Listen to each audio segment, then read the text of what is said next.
হরে কৃষ্ণ, রাধে রাধে বন্ধুরা। তো আশা করি তোমরা সবাই খুব ভালো আছো, আর রাধারানীর কৃপায় আমিও ভালো আছি। তো আজকে দেখো নিয়ে চলে এসেছি তোমাদের সামনে আরও একটা নতুন ভিডিও, যে সকাল সকাল আমি গোপু সোনার গরমকালে কিভাবে সেবা দিই। তো ছাদ বাগানে চলে এসেছি। তোমরা তো জানোই আমি অনেকটাই সকালে উঠি, যে কারণে এখনও ফুলগুলো সেইভাবে ফোটেনি, তবে বেলি ফুল গেছে, অনেক বেলি ফুল হয়েছে।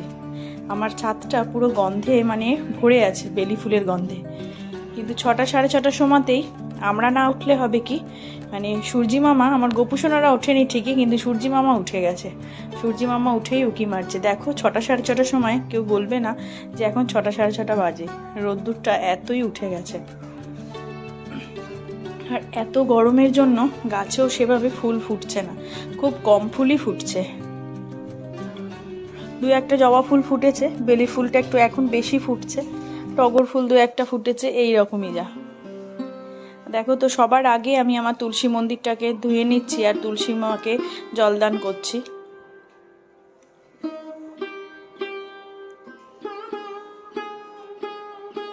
প্রত্যেক দিনই আমি এরমভাবেই প্রথমে তুলসী মাকে জলদান করি, তুলসী মন্দিরটা পুরো ধুয়ে দিই।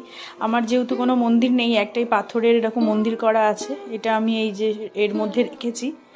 এবার তুলসী মন্দিরটা ভালো করে ধুয়ে দিলাম, তারপরে ধূপ দেখাবো, ফুল দেবো, তারপর গিয়ে আমি আমার গোপু সোনাদেরকে ওঠাবো।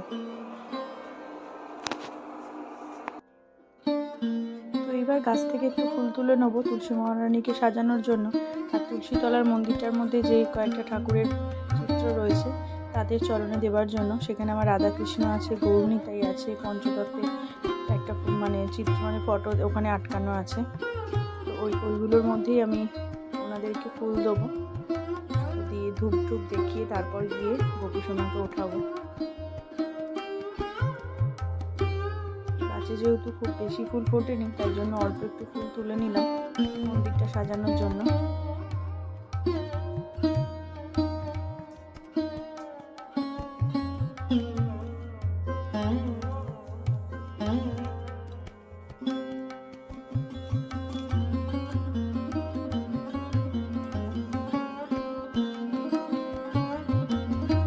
তুলসী মন্দিরের মধ্যে রাধাকৃষ্ণ গৌরনীতায়ের ছবি রাখা খুবই ভালো।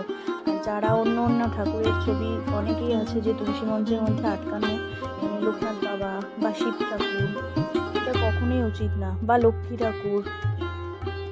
রাধাকৃষ্ণের গৌরনীতায়ের ছবি রাখাই তুলসী মঞ্চে খুবই ভালো। তারপরে এই যে আমি ধূপ দেখিয়ে নিচ্ছি।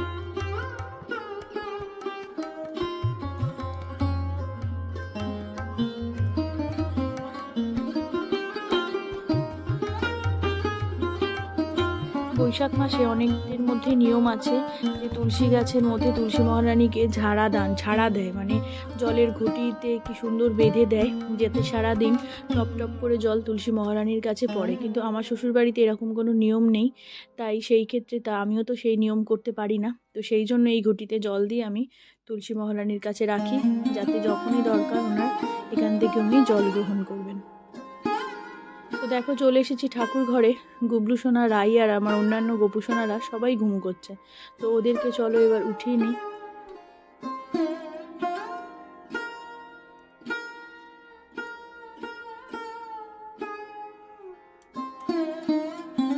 ওদের সবার গায়ে মাথায় হাত বুলিয়ে এবার ওদেরকেও ওঠাবো।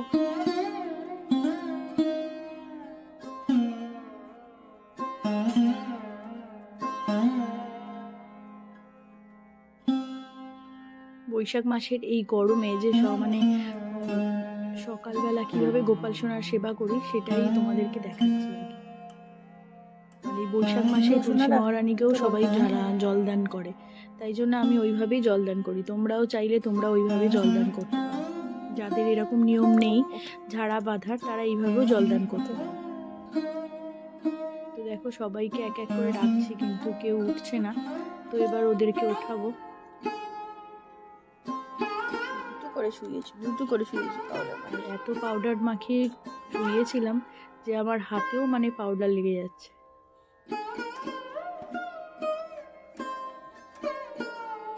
তোমরা ভিডিওটা ধৈর্য ধরে দেখো, আশা করি তোমাদের ভালো লাগবে। যদি ভালো লাগে তো একটা লাইক করো আর শেয়ার করে দিও তোমাদের আত্মীয় পরিজনদের মধ্যে। আর কমেন্ট করে আমাকে জানাতে ভুলো না যে তোমাদের ভিডিওটা কেমন লাগলো। তো তোমরা দেখতে থাকো। গুবলুবাবু তো উঠছে না, ওই জন্য ওরই হাতের ময়ূরের পালক নিয়ে ওকে একটুখানি আরাম দিচ্ছি, তারপরও উঠবে।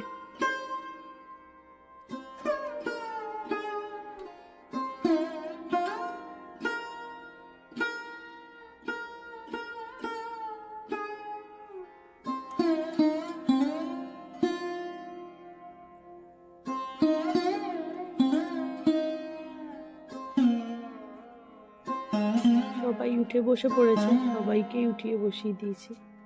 আর আমার রাইয়ের জামা খুলে চলে যাচ্ছে, এত বড় জামা।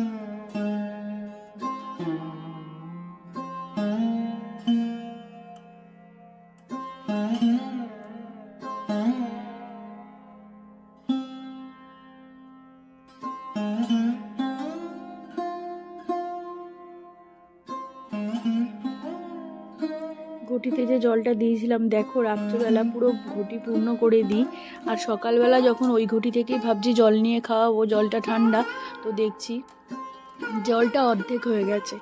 মানে সবটাই মনের ভাব যদিও, তাও হয়তো মনে হচ্ছে যে ওরাই হয়তো মানে জল তেষ্টা পেয়েছে রাত্রেবেলা, তো ওরাই হয়তো জল গ্রহণ করেছে ওই থেকে নিয়ে। তো সকালবেলা উঠিয়ে সবাইকে যেরকমভাবে প্রত্যেক দিন আমি জল খাওয়াই, সেরকমভাবেই আগে ওদেরকে আমি জল খাইয়ে নিচ্ছি তারপর ওদের চোখ মুখটা ভালো করে মুছে দিয়ে তারপর আমি স্নান করাবো। আর যারা আমার ভিডিও দেখো তারা তো জানোই যে আমি সকাল সকালই আমার গোপুসোনাদের স্নান করাই।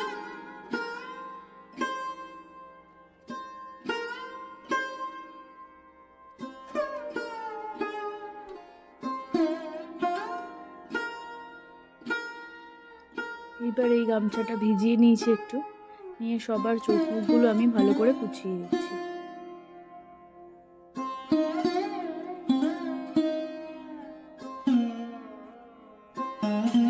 দেখো মুখে কত হাসি, মানে রাত্রের ঘুম কতটা ভালো হয়েছে যে মুখের মধ্যে কত মিষ্টি হাসি। তো এবার ওদেরকে নিয়ে চলেছি স্নান করাবো, আর নিয়ে নিয়েছি শুদ্ধ জল, সুগন্ধি আর টক দই। কারণ এই গরমের মধ্যে একমাত্র গোপাল সোনাদেরকে টক দই আর চন্দন মাখিয়ে স্নান করালেই ওদের গা খুব ঠান্ডা থাকবে। ওই জন্য প্রত্যেক দিন তো মানে দই সম্ভব হয় না, তো প্রত্যেক দিন দই সম্ভব হয় না, তখন চন্দন মাখিয়ে স্নান করাই। আজকে টক দই আনা ছিল, ওই জন্য টক দই মাখিয়ে স্নান করাচ্ছি। তোমরাও পারলে এই বৈশাখ মাস বলো, জ্যৈষ্ঠ মাস বলো, এই গরমে তোমরা প্রত্যেক দিন ওদেরকে টক দই যেদিন থাকবে তো সেদিন অবশ্যই তোমরা টক দই মাখিয়ে স্নান করাবে, কারণ টক দই গোপুসোনাদের শরীরে অনেকটা শীতলতা প্রদান করে। আর যদি না থাকে তাহলে তোমরা চন্দন মাখিয়ে স্নান করাতে পারো, শ্বেত চন্দন বা বাজারে কিনতে পাওয়া যায় গোপী চন্দন, চন্দন মাখিয়ে স্নান করালেও ওদের সমস্ত শরীরটা খুব ঠান্ডা থাকে। আর সামনেই তো আসতে চলেছে আমাদের চন্দন যাত্রা, অক্ষয় তৃতীয়ার দিন থেকে শুরু হবে আমাদের চন্দন যাত্রা। তো তোমরা আমার ভিডিও দেখতে থাকবে, তোমাদেরকে আমি দেখাবো, মানে একটা ভিডিও অবশ্যই দেব যে চন্দন যাত্রায় আমরা কিভাবে গোপাল সোনা ও রাধা কৃষ্ণের সেবা করব। দেখো সবাই কতটা চকচকও করছে। তারপরে আমি আতর সেবা দেবো, আতরও কিন্তু খুব ঠান্ডা, তাই জন্য গরমকালে আতর সেবা দেওয়াটাও খুব ভালো। এটা হচ্ছে তোমার অগ্রু আর কি,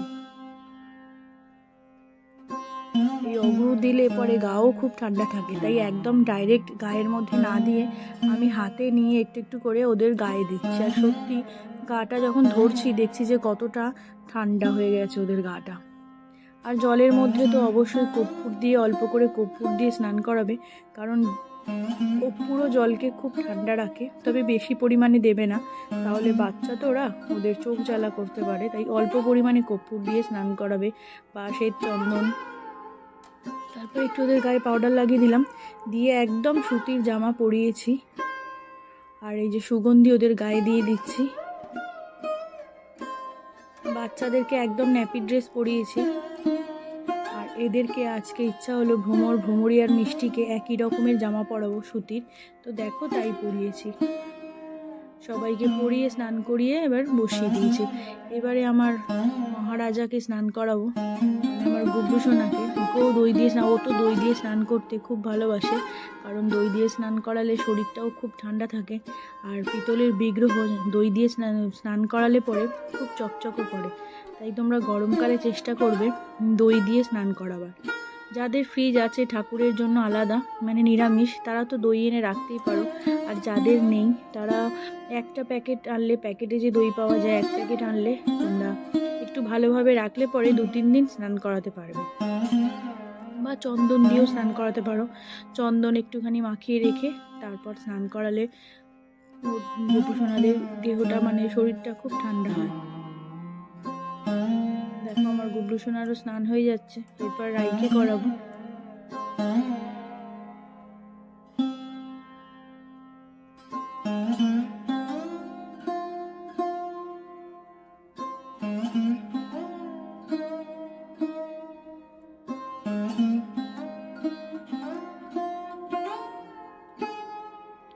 কত ভালোবাসে স্নান করতে যে ওঠার মানে ইচ্ছা করছে না। আর সত্যি এতটাই গরম পড়েছে না, পিতলের বিগ্রহ খুব গরম হয়ে যাচ্ছে। তাই জন্য যতটা পারবে বেশি পরিমাণ জল দিয়ে স্নান করানোই ভালো, তাহলেই গাটা ঠান্ডা হয়। আর আমার গুবলু সোনা তো এমনিতেই স্নান করতে খুব ভালোবাসে। দেখো কত হাসি হাসি মুখ করে বসে আছে। ওকেও আমি একইভাবে এই অঘ্রুর সেবা দেবো। অঘ্রুর তো বললাম যে খুব ঠান্ডা, তাই জন্য হাতে নিয়ে গায়ে একটু ভালো করে মাখিয়ে দিচ্ছি। জলে দিয়েও স্নান করানো যায়।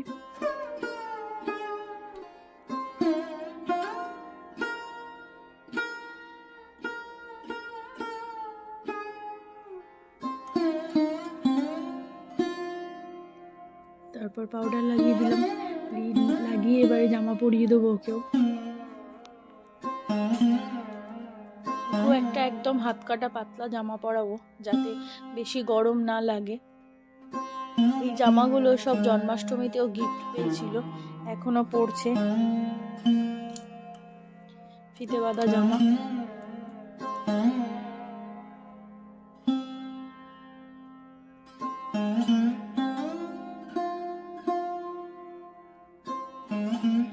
জামাটা পরে কত মিষ্টি লাগছে গুবলুকে। আর রাইকেও স্নান করিয়েছি। রাইয়ের স্নান আর তোমাদের সামনে আনলাম না, রাইকেও স্নান করিয়ে দেখো একইভাবে সেবা দিয়েছি, অঘ্র সেবা। আর একটা পাতলা, ওকেও ফিতে বাঁধা একটা পাতলা জামা পরিয়ে দিয়েছি। আর দুদিকে দুটো ক্লিপ লাগিয়ে দিলাম।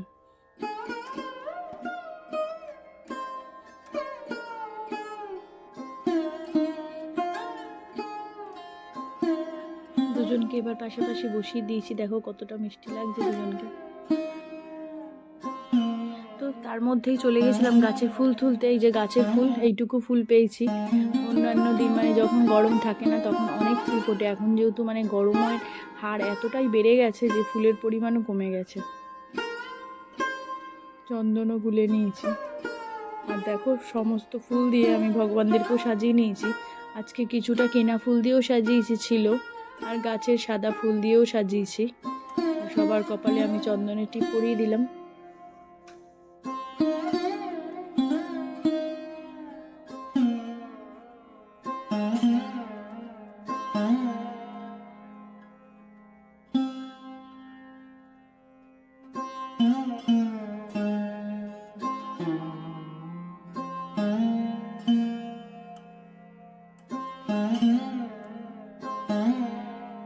সবাইকে এবার সবার চরণে আমি গোপু সোনা, রাধা মাধব, আমার গৌরনিতাই, সবার চরণে চন্দন সহযোগে তুলসী পাতা নিবেদন করবো আর কি। সবার চরণে তুলসী পাতা নিবেদন করে দিচ্ছি।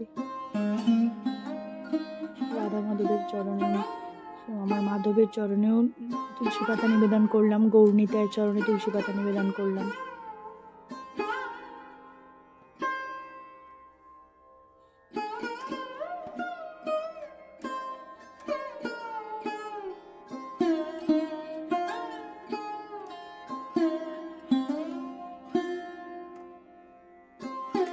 ছোট্ট মিষ্টি সোনাদের দেখো কতটা মিষ্টি লাগছে। ওদের সবাইকে ন্যাপি ড্রেস পরিয়েছি, ওদেরকে আজকে আর ঘাগরা জামা পরাইনি এত গরমের জন্য। এটাও পুরো সুতির। অনেক বেলফুল ফুটেছিল, মানে এত বেলফুল ফুটেছিল সেই দিনকে, মানে ঠাকুর ঘরটা আমার বেলফুলের গন্ধে ভরে গিয়েছিল।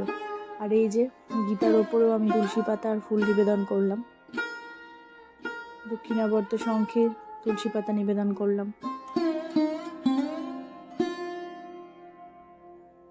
গুরুজনার চরণেও আগেই আমি তুলসী পাতা নিবেদন করেছি। তো দেখো এবার আমি ভোগ নিবেদন করব। ধূপ আর প্রদীপটা জ্বালিয়ে নিয়েছি, আর সকালের ভোগে সেরকম কিছু দেবো না, এতটা গরম বলে একটু হালকাই দিয়েছি। একটা লাড্ডুর সন্দেশ দিয়েছিলাম আর খেজুর দিয়েছিলাম, নাড়ু আর খেজুর দিয়েছিলাম। নাড়ু আমি প্রায় প্রত্যেকদিন সকালবেলায় দিই, কারণ ওদের জন্য নাড়ু করাই থাকে, তো নাড়ুই দিই আমি। সকালে দুধও দিই, কিন্তু আজকে আমি দুধ দিইনি সকালবেলা। দুধ যখন আমি পুজো করেছি তখন দুধ দিয়ে যাইনি, তাই জন্য দুধটা দেওয়া হয়নি। তো সেই জন্য আমি ভোগে নাড়ু, খেজুর আর একটা সন্দেশ রেখেছিলাম। তো এবার আরতি করে নিচ্ছি, তোমরা দর্শন করো আরতি।